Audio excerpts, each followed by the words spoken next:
everybody, Carolyn Crow here. Today I'm making a birthday cake for my husband. He's requested his favorite pineapple upside down cake. Hence the festive tropical attire. You can have delicious pineapple upside down cake any time of year, and I'm going to show you how to do it all from scratch. So let's get started. So to get started with our pineapple upside down cake, you just need some light brown sugar. Dark brown sugar would work okay too, but I prefer light brown sugar. And some melted butter that I've got over there on the stove. Put a piece of parchment paper in, and then another thorough spray. That's a 9-inch by 3-inch pan. If you want to make this in a 9 by 13-inch rectangular pan, I would recommend making either 1.5 or 2 times this recipe size. Okay, so I've got my melted butter here. Just gonna pour that over the sugar and then whisk to combine. You wanna see the sugar start to dissolve. Yeah, you want it to look pretty smooth, not too grainy. Just pour it into the pan. And then I'll just use my spatula to make sure that's nicely spread out. Give it a little shimmy, and that's ready to go. So now I'm going to prep my pineapple. I'm using fresh pineapple that I've previously peeled and cut. I threw some into a chicken pineapple stir fry. We eat a lot of stir fry in our house, what can I say? Just going to slice it into maybe 1/4-inch thick slices. That looks a little too thick. All right, so maybe like 1/8 of an inch slices is what you're going for here. Nice sharp knife here. Nice kitty paw so I don't cut my fingers off. This is about 2/3 of a pineapple, I guess. Now you could use canned pineapple for this, but the flavor really is so much fresher when you use fresh pineapple. Go figure, huh? All right, so let's see if that's enough to get us going. Just gonna grab a nice stack of them, fan it out.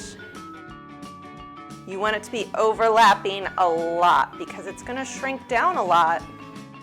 Cut a few of these pieces in half to cover up the center. Yum!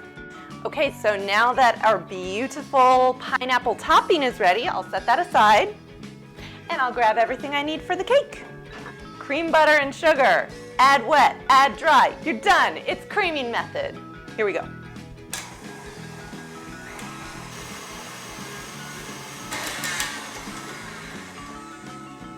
So noisy. Soft butter, sugar, beat them together for about 3 minutes. You're trying to dissolve the sugar into the butter. Where the sugar used to be, it leaves a little air pocket, and that's where the egg goes to sit. So after you're done creaming, add your eggs, one at a time.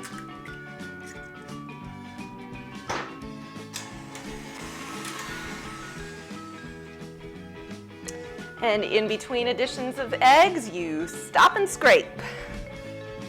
Always working with room temperature eggs when you're baking a cake. Room temperature means the protein in the egg is more relaxed and it distributes more evenly. Okay, so we do not have an emulsified batter here. We have a broken batter. Let me show you. See how it looks like scrambled eggs? No bueno, chef. I'm gonna beat it a little bit more.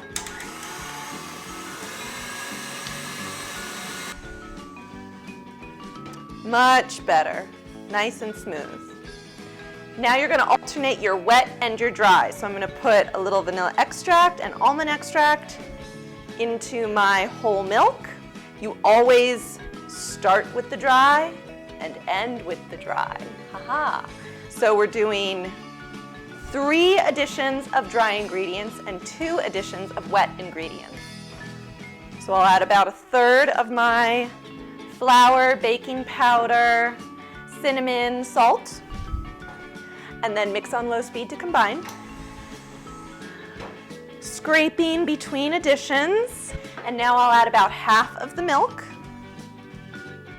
Stir to combine. When you add the wet ingredients in again, you're gonna lose your emulsion. There's so much butter. that it's tricky to get that emulsion just right. So by alternating the wet and dry, you help sort of finesse the emulsion. Have you ever had a cake, it's like spongy and dense at the same time? Have you ever had a cake like that? That is an improperly mixed cake. We're working hard to make a properly mixed cake here. Stop and scrape in between each addition. Woo. Room temperature eggs, room temperature milk. All of the protein is relaxed. Add the rest of the dry. Plop. Stir to combine. It's important not to overmix at this point. You've got your flour in there. What happens when you work flour? You develop gluten. What happens when you develop gluten? You make a chewy cake. You want your cake to be nice and tender. You can see I've still got a little bit of flour here up along the edges. I'm just going to use my spatula to get to that. There we go. Get way down to the bottom, make sure everything is mixed up properly. Beautiful. I'm going to use a small offset spatula to spread it to the edge. If you don't have a small offset spatula, just use a regular rubber spatula or a butter knife. Perfect. So I'm going to pop this into my preheated 350-degree oven. So here we go. Okay, friends, just pulled my pineapple upside down cake out of the oven. You can tell that it's done. It's just starting to pull away from the pan. And when I press on the top, it bounces back. There's no jiggly pudding in the middle. It has a fair amount of color on it. That's okay, that doesn't bother me. And now the hard part, waiting for 2 hours for it to cool. Once it's cooled, I'm going to run along the edges and then in a very brave moment, flip it upside down, pop off the pan to reveal a beautiful arrangement of fanned out pineapple slices.